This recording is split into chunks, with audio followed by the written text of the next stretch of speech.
यास्मीन खान, स्वागत है आपका हमारे खास प्रोग्राम खेल कुर्सिका में।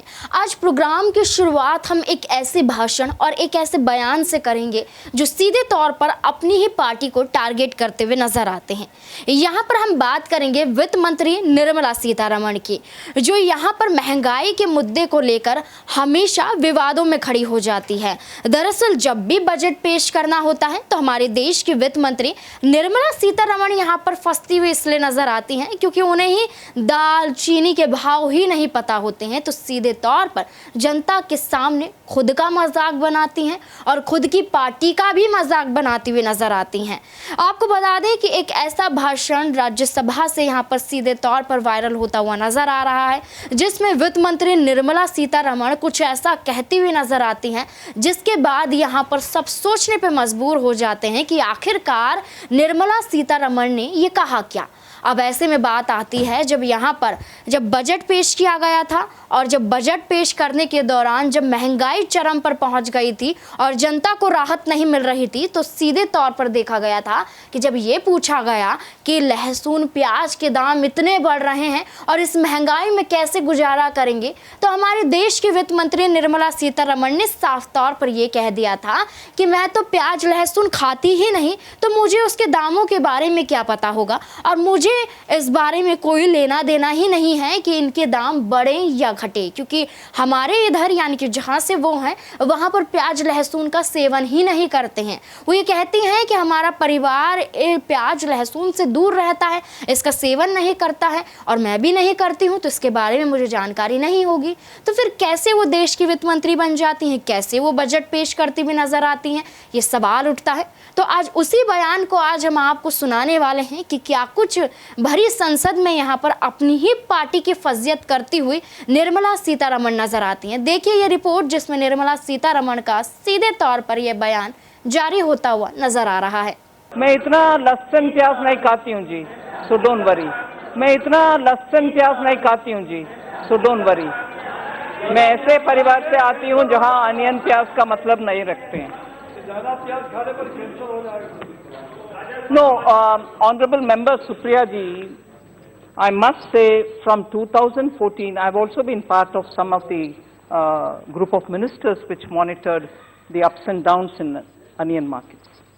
Sometimes when there is a surplus of crop, we've also facilitated by giving support to those people who want to export it. I have overnight passed orders for helping with 5 to 7% assistance for exporting it. There are severe structural problems related to onions. One is we don't have scientifically advanced methods of storing. And I must appreciate the effort Nitin Gadkari ji, my senior colleague in the cabinet, has made. He even went to the extent of getting the Baba Atomic Research Center to come and tell how through radiation we can remove the moisture content of the onion and be preserved it for a longer shelf life. Like that, several, Nitin Gadkari ji ka usme itna effort tha, 1 minute. So that is one of the things. So we need to have greater scientific storage facility for onions, and we have started working on it. And for because I know your stand on research for G is of the government. So they are not so keen. Not every radiation, as much as I know, is harmful. Particularly for food items, particularly for perishable food items, there are scientifically accepted level which doesn't harm the human element. All that is kept in mind. Then also to give better storage capacities within that region, particularly.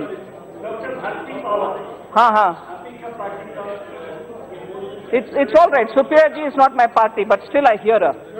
Professor, don't worry. So the storage capacity, the type of storage, and also around Lasal Gaon. I think most of us have heard of Lasal Gaon thanks to Nitin ji. Bar he has spoken to us about the pride that is in terms of onion capacities. So we are looking at ways in which we can improve the post-harvest capacities for onion. This year particularly, we've also had some of these districts undue weather conditions, flooding. As a result, the acreage has come down.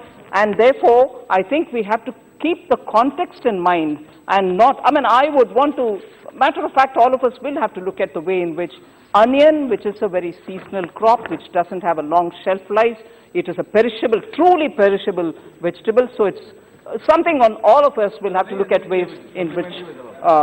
So the last thing about IDBI, we have after the 4 hours about which I've repeatedly spoken, after the 4 hours, now improvement for onion.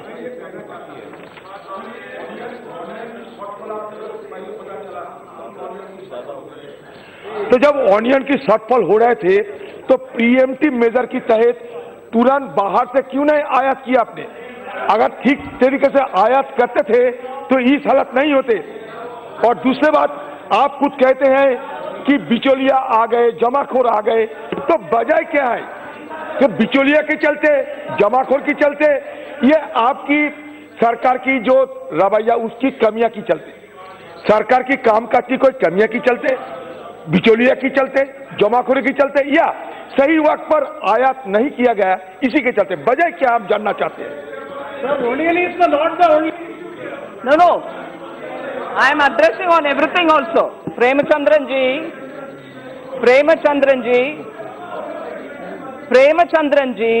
I am addressing every issue.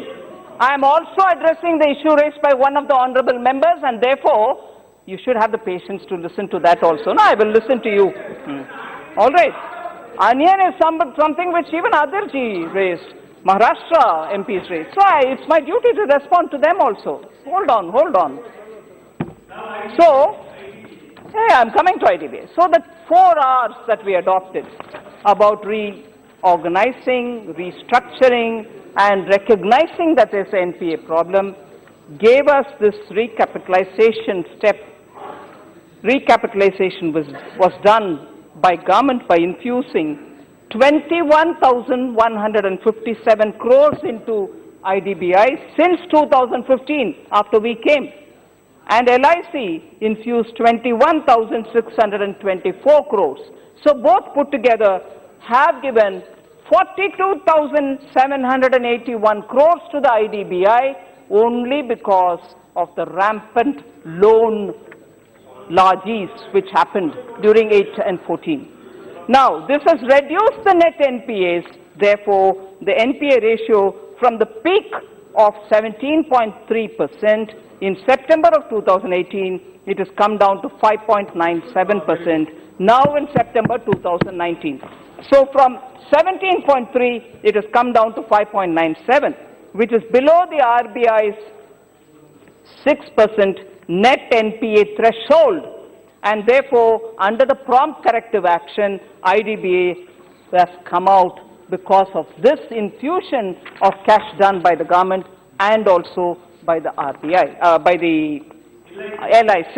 Now, therefore, the supplementary demand for grant, if it comes in, it is only because we are constantly correcting those errors, those largesse, those benefits which were given between 2008 to 14 as a national responsibility. So I hope that sort of addresses the majority of the questions. There were questions raised on railways, which I do not want to take too much time. I will probably stop with this. There is this question of the insurance companies. I've given you one on the IDBI. There are a few other things which I can go on an elaborate thing. I'm coming. That is something which you flagged today. I'm not giving it as an assurance, but that is something which I've heard from you. I'm certainly not giving an assurance, but I'll have to go back and see. You've given me some data, I'll have to go back to see. Where does that come from? Is it all NPA? What is it? I have to see. So let me go back to see that. To maintain as regards to the last word, sir, इससे मैं समाप्त करूँगी.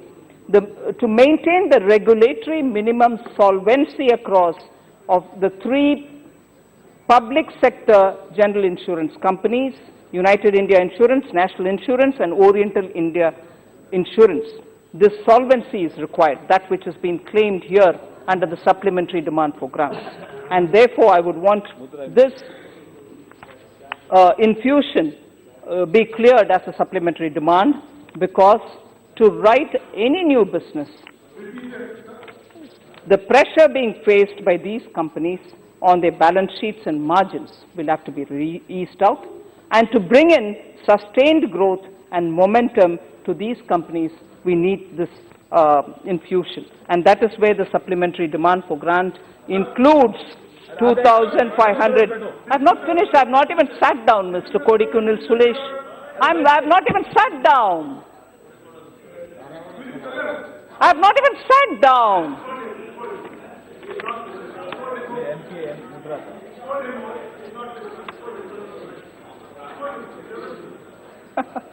अब कहाँ 53% और कहाँ 2.5 कितना change NPAs on Mudra, I've just been given something which I can share as a preliminary input. I'll of course have to come back.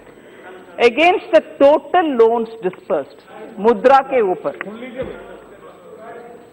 2.52 is all that we have as NPAs. Against the total loans given under Mudra, 2.52% only is the NPA. Against the total amount outstanding, how much is outstanding? 6% is all that is outstanding. So, outstanding is something beyond due time. But I've already given you the input. So, with that, I suppose, Speaker Sir, मुझे इतना समय आपने दिया, उसके लिए मैं धन्यवाद कहना चाह रही हूँ. एलैबोरेटली जवाब देने का मौका मिला मुझे. इसके बाद मैं आपके द्वारा रिक्वेस्ट करना चाहती हूँ कि house supplementary demands for grants को पारित करें, जिससे सरकार चलाने में सुविधा होगा. जैसे कि आपने निर्मला सीतारमण को सुना, साफ शब्दों में कहा जाए तो पुराना है लेकिन अभी भी वायरल हो रहा है, क्योंकि देश में फिर से महंगाई बढ़ती हुई नजर आ रही है. देश में यहाँ पर टमाटर के दाम इतने बढ़ चुके हैं कि यहाँ पर लोग टमाटर ना खाने पे मजबूर हो गए हैं. लोग टमाटर नहीं खरीद रहे हैं. तमाम विपक्षी पार्टियां टमाटर के मुद्दों को लेकर भारतीय जनता पार्टी पर निशाना साध रही हैं कि अब टमाटर के भी दाम इतने बढ़ा दिए गए हैं कि जनता करे तो क्या करे. अब इसी मुद्दे को लेकर अब इनका पुराना वीडियो वायरल हो रहा है और वो भाषण भी वायरल हो रहा है, जिसके तहत हमने आपको सुनाया, जिसमें सीधे तौर पर भारतीय जनता पार्टी का मजाक बनाती हुई निर्मला सीतारमण साफ तौर पर नजर आ रही है. अब इस मुद्दे को लेकर बस इतना ही. ऐसे ही और अन्य विषयों के साथ और अन्य मुद्दों के साथ आपके साथ यूं ही मुलाकात करते रहेंगे. मुझे दीजिए इजाजत. धन्यवाद.